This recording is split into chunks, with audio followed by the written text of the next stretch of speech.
So hello everyone, this is Manoj and you are watching.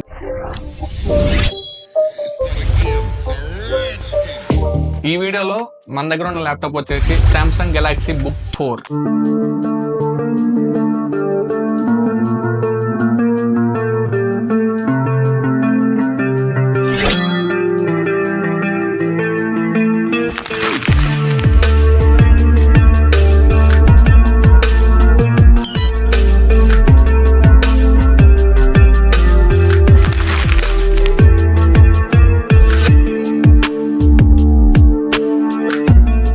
దీనికి సంబంధించి నేను already unboxing video చేశాను. First impressions లో నాకు అనిపించిన పాజిటివ్స్ నెగటివ్స్ గురించి, డిస్ప్లే ఎలా ఉంది, సౌండ్ క్వాలిటీ ఎలా ఉంది అండ్ బిల్డ్ క్వాలిటీ ఎలా ఉంది అనే దాని గురించి నేను కంప్లీట్ గా ఆ వీడియోలో అయితే మాట్లాడాను. సో ఫస్ట్ ఈ వీడియో అయితే చూడండి. ఈ వీడియోలో నేను ఈ ల్యాప్టాప్ యొక్క కంప్లీట్ పర్ఫార్మెన్స్ గురించి నేను మీకు చెప్తాను. సో దాన్ని బట్టి మీరు ఒక డెసిషన్ కి వస్తారు ల్యాప్టాప్ బాగుందా లేదా అని. దాని తర్వాత ఆ వీడియోని అయితే తప్పకుండా వాచ్ చేయండి. అంతకన్నా ముందు నాది ఒక చిన్న request, like, share and subscribe చేయడం మాత్రం మర్చిపోవద్దు. ఇది ఒక చిన్న request. Next let's dive into the video. ఈ వీడియోలో మనం చూడబోయే కంటెంట్స్ వచ్చేసి ఇవి. సో ఫస్ట్ వన్ వచ్చేసి పర్ఫార్మెన్స్. ఈ ల్యాప్టాప్ అనేది మనకి latest 13th generation Intel core i5-1335U configuration processor తో వస్తుంది. ఈ ప్రాసెసర్ లో మనకు మొత్తం చూడడానికి 10 కోర్స్ ఉంటాయి. అందులో 2 primary cores and 8 efficient cores ఉంటాయి with 12 threads. Base clock speed వచ్చేసి 1.6 GHz and top clock speed వచ్చేసి 4.6 GHz. నెక్స్ట్ మనకి పర్ఫార్మెన్స్ అనగానే ముందు గుర్తొచ్చేది benchmark test. First test అయిన సినీబెంచ్ 2024 టెస్ట్ గురించి కనుక మాట్లాడుకుంటే, ఈ టెస్ట్ నేను 2 times రన్ చేశాను. లైక్ డే 1 ఒకసారి, డే 2 ఒకసారి అన్నట్టు 2 times రన్ చేశాను. 2 సార్లు రన్ చేసినప్పుడు మల్టీ కోర్ స్కోర్ వచ్చేసి అరౌండ్ 500 పాయింట్స్ వచ్చింది అండ్ సింగిల్ కోర్ స్కోర్ వచ్చేసి అరౌండ్ 100 పాయింట్స్ వచ్చింది. సో ఒక యూ సిరీస్ ప్రాసెసర్ కి సినీబెంచ్ 2024 టెస్ట్ లో ఈ స్కోర్ అనేది it's valid and very good score నన్ను అడిగితే. నెక్స్ట్ ఈ టెస్ట్ రన్ చేస్తున్నాను సేపు నేను టెంపరేచర్స్ ని కూడా అబ్జర్వ్ చేస్తూనే ఉన్నాను కంటిన్యూస్ గా. ఇక్కడ నేను మీకు స్క్రీన్ మీద వేస్తాను, టెంపరేచర్స్ చూడొచ్చు. నాకు జస్ట్ ఒక్క ఫ్రాక్షన్ ఆఫ్ సెకండ్ దగ్గర 85 కి రీచ్ అయింది అంతే మాక్సిమం టెంపరేచర్. అది కూడా 1 or 2 కోర్స్ ది. నెక్స్ట్ రిమైనింగ్ టెస్ట్ రన్ అవుతున్నంత సేపు కరెంట్ టెంపరేచర్స్ అనేవి నాకు ఆల్మోస్ట్ 78 కి దాటలేదు. ఒక ల్యాప్టాప్ విషయంలో 78 అంటే మన కంగారు పడాల్సిన అవసరం లేదు. నెక్స్ట్ ఒక్క దగ్గర కూడా నాకు CPU లో ఒక్క కోర్ కూడా థ్రోటల్ అవ్వడం కానీ, ఒక్క కోర్ అయినా క్రిటికల్ టెంపరేచర్ కి రీచ్ అవ్వడం కానీ ఎక్కడ నేను గమనించలేదు. నేను హీట్ అవుట్లెట్ వెంట దగ్గర చేపెట్టి చూసినప్పుడు కూడా నాకు ఫ్యాన్ స్పీడ్ ఉంది కానీ హీట్ అయితే అంత బయటికి ఎవాక్యుయేట్ అవ్వడం నేనైతే గమనించలేదు. And next geek bench 6 core కనుక మనం చూసుకుంటే సింగిల్ కోర్ లో అరౌండ్ 2000 స్కోర్ చేసింది అండ్ మల్టీ స్కోర్ లో కూడా అరౌండ్ 8300 సంథింగ్ స్కోర్ చేసింది, which is a very good score. నేను వేరే ల్యాప్టాప్ రిజల్ట్స్ కూడా నేను నెట్ లో చూసాను. సో దగ్గరే ఉంది.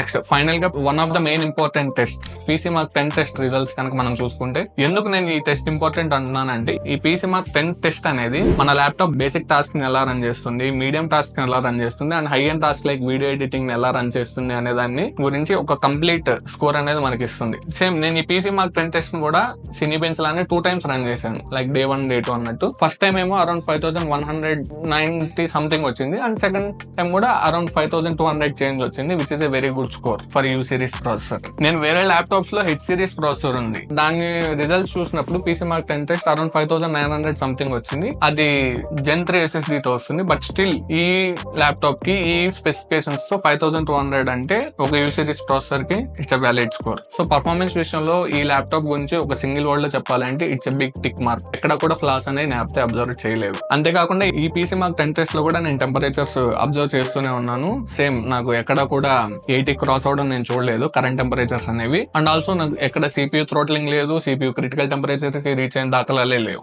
ఈ సినీబెంచ్ 2024 అండ్ PC Mark 10 లాంటి పెద్ద టెస్ట్ రన్ చేసినప్పుడు కూడా ఒక మంచి వ్యాలిడ్ స్కోర్ మనకి ఇచ్చింది అంటే నాకు తెలిసి 3 రీజన్స్. ఫస్ట్ వన్ వచ్చేసి PCIe Gen 4 M.2 SSD use చేయడం. సెకండ్ వన్ వచ్చేసి 16 GB of DDR4 and with 4272 mega transfer per second speed. And the final important one వచ్చేసి నన్ను అడిగితే కూలింగ్ సిస్టమ్ ఇంప్లిమెంటేషన్. ఒక ల్యాప్టాప్ లో కనుక మన కూలింగ్ సిస్టమ్ అంత పర్ఫెక్ట్ గా లేదు అంటే ఖచ్చితంగా ఆ ల్యాప్టాప్ లో హీటింగ్ ఇష్యూస్ అనేవి తప్పకుండా ఉంటాయి.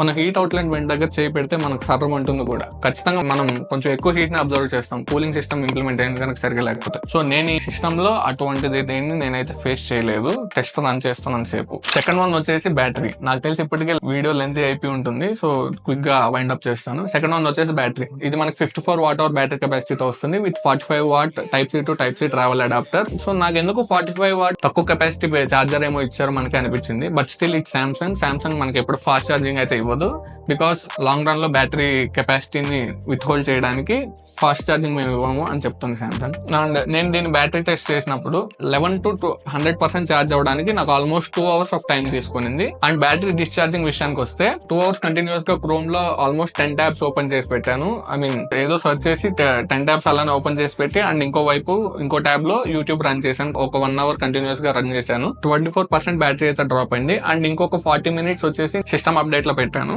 ఆల్మోస్ట్ 10% అయితే డ్రాప్ అయింది. అండ్ ఇంకా 2 hours 45 minutes డౌన్లోడెడ్ మూవీని వాచ్ చేశాను. అండ్ ఆ మూవీని వాచ్ చేస్తున్నంత సేపు నాకు అరౌండ్ 22% డ్రాప్ అయింది. అండ్ అంతేకాకుండా నెక్స్ట్ క్రోమ్ లో ఓన్లీ యూట్యూబ్ ఓపెన్ చేసి ఒక హాఫ్ అన్ అవర్ రన్ చేశాను. ఒక 10% అయితే డ్రాప్ అయింది. అండ్ ఈ బ్యాటరీ డ్రైన్ టెస్ట్ నేను చేస్తున్నంత సేపు సినారియో మీరు చూడొచ్చు, హై పర్ఫార్మెన్స్ మోడ్ లోనే ఉంచాను, కంప్లీట్ బ్రైట్నెస్ పెట్టాను. అండ్ మూవీ చూస్తున్నప్పుడు ఫుల్ సౌండ్ పెట్టి వాచ్ చేశాను. అండ్ కంటిన్యూస్ గా వైఫై కనెక్ట్ అయ్యే ఉంది ల్యాప్టాప్ అనేది. నేను ఇంత హెవీగా ల్యాప్టాప్ రన్ చేశాను. సో నేను ఇన్ని చేసిన తర్వాత కూడా నాకు స్టిల్ 20% మిగిలే ఉంది. అండ్ ఆల్మోస్ట్ 5 hours 20 minutes ఏమో బ్యాటరీ బ్యాకప్ వచ్చింది. సో మీరు ఒక మీడియం యూజర్ కనుక అయితే ఖచ్చితంగా మీకు 6 to 7 hours అయితే వస్తుంది. అందులో ఆశ్చర్యం లేదు. దీనికి సంబంధించిన డిస్ప్లే గురించి, కెమెరా గురించి, సౌండ్ క్వాలిటీ గురించి నేను ఆల్రెడీ అన్బాక్సింగ్ వీడియోలో చెప్పాను. కెమెరా అయితే నాకు అంత మంచిగా అనిపించలేదు. సౌండ్ క్వాలిటీ బాగుంది, బట్ సౌండ్ సిస్టమ్ లో కూడా ఒక ఫ్లా ఉంది. అండ్ డిస్ప్లే అయితే అంతా బానే ఉంది. ఒకసారి వెళ్ళి ఆ వీడియో అయితే చెక్ చేయండి వాటి కోసం. నెక్స్ట్ వన్ వచ్చేసి దీన్ని ఎవరు కొనుక్కోవాలి యాక్చువల్లీ. ఇది ఒక slim and sleek design laptop and ఒక యూ సిరీస్ ప్రాసెసర్ తో వస్తుంది. సో మీరు కనుక multitasking, basic coding, OTT streaming, web browsing, video calling, ఒక మెటల్ బాడీ అండ్ అంతేకాకుండా ఓవరాల్ గా ఒక మంచి పవర్ బ్యాకప్ ఉన్న ల్యాప్టాప్ కోసం కనుక చూస్తుంటే దీన్ని మీరు కన్సిడర్ చేయండి. మీరు కనుక వీడియో ఎడిటింగ్, గేమింగ్ ఆడే వాళ్ళైతే this laptop is not recommendable. Of course ఇందులో మనకి బెంచ్ మార్క్ టెస్ట్ లో మంచి స్కోరే వచ్చింది, but still this laptop is not recommendable for even medium editing and medium gaming. And ఇందులో ఉన్న అదర్ స్పెసిఫికేషన్స్ విషయానికి కనుక వస్తే ఇది మనకి వైఫై 6 అండ్ బ్లూటూత్ వర్షన్ 5.2 తో వస్తుంది. మైక్రోసాఫ్ట్ ఆఫీస్ 2021 ఉంది. 3 level బ్యాక్లిట్ కీబోర్డ్ ఉంది. అండ్ ఫింగర్ ప్రింట్ సెన్సార్ ఉంది. చాలా అంటే చాలా ఫాస్ట్ అండ్ అక్యురేట్ గా ఉంది. అండ్ దీంట్లో ఒక మైనస్ వచ్చేసి మనకి ర్యామ్ ఎక్స్పాన్షన్ అయితే ఉండదు, బట్ స్టోరేజ్ ఎక్స్పాన్షన్ అయితే ఉంటుంది. 2 slots ఉంటాయి. ఆల్రెడీ ఒక స్లాట్ లో 512 GB వస్తుంది. అండ్ ఇంకో స్లాట్ మనం స్టోరేజ్ ఎక్స్పాన్షన్ కి అయితే యూస్ చేసుకోవచ్చు.